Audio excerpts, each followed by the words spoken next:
Olá, meus magníficos! Eu sou a Maga. Se você gosta de ouvir contos de terror, ajude o canal a crescer se inscrevendo no botão aqui embaixo. E não esqueça de deixar o seu joinha para o YouTube recomendar esse vídeo para mais pessoas.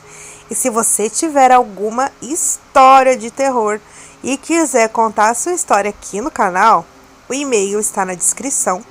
Se você quiser e puder ajudar o canal doando qualquer valor, a chave Pix também está na descrição. Desde já, magníficos! Nosso muito obrigado! Por volta das 3 horas da tarde do dia 3 de fevereiro, o professor Davenport e a senhorita Ida Sutcliffe, uma jovem muito pálida e delicada, que se havia submetido às sessões de Davenport por vários anos, terminavam um jantar num quarto do segundo andar de um hotel de Nova York. O professor Benjamin Davenport era uma celebridade, mas se dizia que ele devia sua fama a meios um tanto questionáveis. Os principais espiritualistas não depositavam no doutor a mesma confiança que manifestante assentavam em William Crookes ou Daniel Douglas Home. Médiuns gananciosos e sem escrúpulos, dizia o autor de Spiritualism in America, são os responsáveis pelos mais sombrios ataques à nossa causa. Quando as materializações não acontecem tão rapidamente quanto as circunstâncias exigem, esses médiums recorrem a truques e fraudes para se livrarem do problema. O professor Benjamin Davenport pertencia à classe desses médiums versáteis. Além disso, histórias estranhas circulavam sobre ele.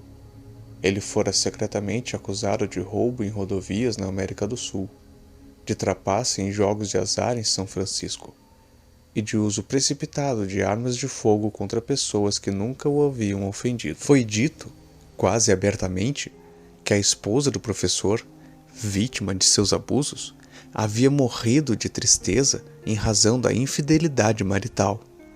Mas, apesar desses rumores irritantes, o Sr. Davenport, em virtude de suas habilidades como faquir e fraudador, continuava a exercer grande influência sobre algumas pessoas simples e ingênuas, a quem era impossível convencer de que não havia tocado os espíritos materializados de seus irmãos, mães ou irmãs, por meio daquele maravilhoso poder.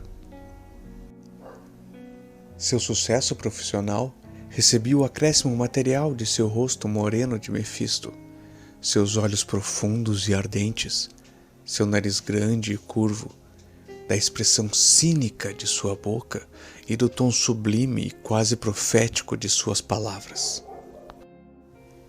Quando o garçom fez sua última visita, ele não foi longe. Deu-se a seguinte conversa na sala: haverá uma sessão esta noite, na residência da senhorita Harding, disse o médium. Lá estarão muitas pessoas influentes e 2 ou 3 milionários. Esconda debaixo da saia a peruca loura e o pano branco com que costumam aparecer os espíritos. Está certo, respondeu Ida Sutcliffe em tom resignado. O garçom a ouviu caminhando pela sala. Depois de uma pausa, ela perguntou: de quem é o espírito que você vai subjugar essa noite, Benjamin? O garçom ouviu uma gargalhada estridente e brutal e a cadeira a ranger sob o peso do professor. Adivinhe. Como eu poderia saber? Ela perguntou. Vou invocar o espírito de minha falecida esposa. E outra gargalhada explodiu na sala, repleta de sinistra leviandade. Um grito de terror saiu dos lábios de Ida. Um som abafado indicou ao bisbilhoteiro da porta que esta se arrastava até os pés do professor. Benjamin! Benjamin! Não faça isso! A dama soluçou. Por que não? Dizem que partiu o coração da senhorita Davenport, e esta história prejudica minha reputação. Mas será esquecida, assim que o espírito dela dirigir-se a mim, do além, em termos carinhosos, na presença de inúmeras testemunhas. Pois você falará comigo com ternura, não é, Ida? Não, não! Você não deve fazer isso. Não deve sequer pensar nisso. Ouça-me, pelo amor de Deus.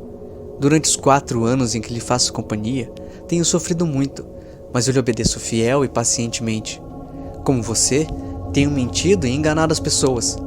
Aprendi a imitar o sono e os sintomas dos clarividentes. Diga-me, alguma vez me recusei a servi-lo ou reclamei de alguma coisa, mesmo quando os meus ombros se curvavam com todo o peso do meu fardo? Lembra-se de quando você perfurou a carne de meus braços com agulhas de tricô? E o pior de tudo, eu imitei vozes distantes por detrás das cortinas e fiz mães e esposos acreditarem que seus filhos e maridos tinham vindo de um mundo melhor para se comunicar com elas. Quantas vezes eu realizei as mais perigosas proezas em salões com as lâmpadas apagadas, vestida com uma mortalha ou musselina branca.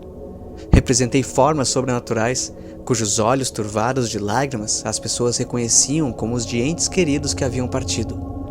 Você não sabe o que sofri nesse trabalho profano. Zomba dos mistérios da eternidade. Eu padeço os tormentos de uma retribuição iminente. Meu Deus! E se algum dia os mortos que eu imitei surgirem em minha presença, com os braços erguidos, dirigindo-me suas terríveis imprecações? Esse terror constante machuca o meu coração e vai me matar.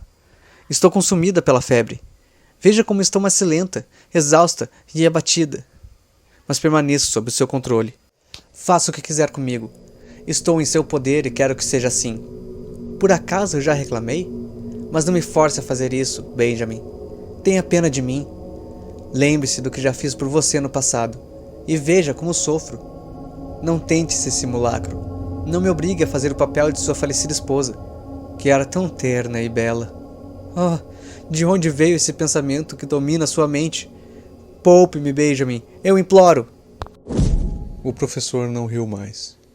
Em meio à confusão de móveis revirados, o garçom distinguiu o som de um crânio batendo no chão. Ele concluiu que o professor Davenport derrubou a senhorita Ida com um soco ou a chutou quando ela se aproximava.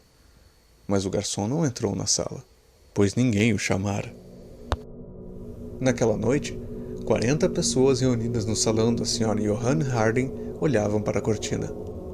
Lá, um espírito estava em processo de materialização. Uma lanterna escura, num canto da sala, contribuía com um lume que enfatizava a escuridão, em vez de amenizá-la.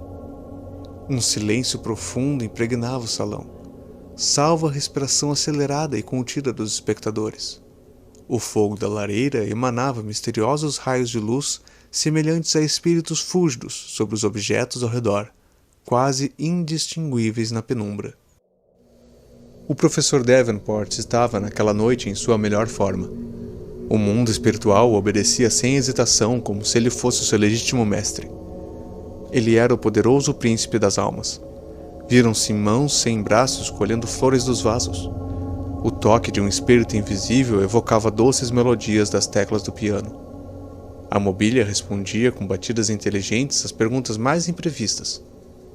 O professor elevou-se em distorções simbólicas do chão a uma altura, indicada pela Sra. Harding, de 3 pés, e permaneceu suspenso no ar por 1/4 de hora, segurando brasas vivas nas mãos. Mas o fenômeno mais interessante e conclusivo seria a materialização do espírito da Sra. Arabella Davenport, conforme prometera o professor no início da sessão. "Chegou a hora!" exclamou o médium. E enquanto os corações de todos os presentes pulsavam ansiosamente e seus olhos se dilatavam com a dolorosa expectativa da materialização prometida, Benjamin Davenport permanecia diante da cortina. No crepúsculo, o homem alto de cabelos desgrenhados e demoníaca aparência era realmente belo e terrível. "Apareça, Arabella!"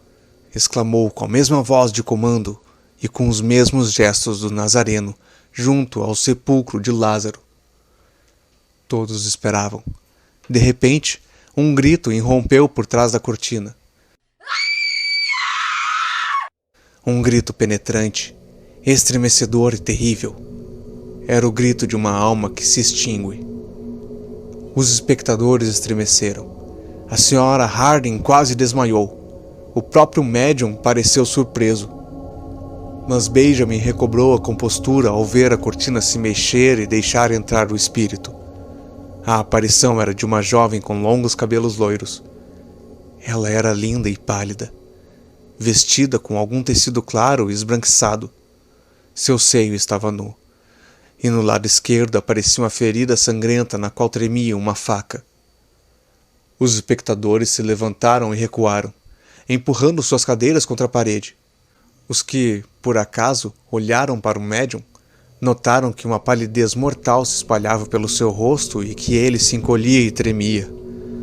Mas a jovem senhora Arabella, a verdadeira, de quem ele se lembrava perfeitamente, veio em resposta à sua invocação e avançou em linha reta na direção do médium. Benjamin, cheio de terror, cobriu os olhos para impedir aquela visão medonha e, soltando um grito, fugiu escondendo-se por detrás do mobiliário. Mas a aparição mergulhou o dedo de uma mão descarnada no sangue de sua ferida e traçou-o na testa do médium inconsciente, enquanto repetia, num tom lento e monótono, que soava como o eco de um lamento repetidas vezes: "Você é meu assassino! Você é meu assassino!" E, enquanto ele rolava e se revirava no chão, aterrorizado, acenderam-se as luzes. O espírito havia desaparecido. Todavia, na sala de junta, por detrás da cortina, encontraram o corpo da pobre senhorita Ida Sutshout. Estava ela com feições horrivelmente distorcidas. Um médico que se fazia presente declarou que ela fora vítima de um ataque cardíaco. E essa é a razão pela qual o professor Benjamin Davenport apareceu sozinho em um tribunal de Nova York, para responder à acusação de ter assassinado sua esposa há 4 anos, em São Francisco.